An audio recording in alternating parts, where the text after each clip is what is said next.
proving very challenging. And then we remembered that, that within a few months of my birth, that my parents brought me to the United States, and because I was the baby dependent of members of the United States Air Force, they were provided with a passport for me, a passport complete with my baby picture.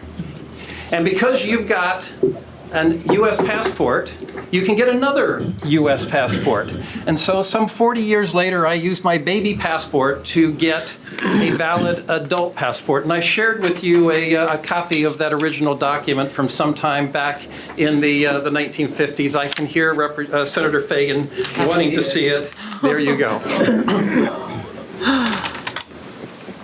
The point I wanted to make to you, colleagues, is this, is that if my mother had not been a sentimental hoarder, I would have been greatly challenged to be able to comply with the requirements of real ID.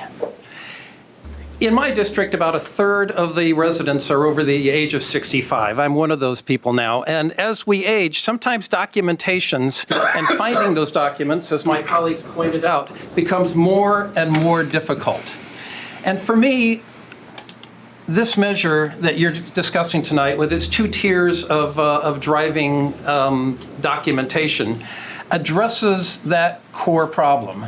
Because I think for a great number of Oregonians, this discussion is not going to be about citizenship, it's going to be about documentation.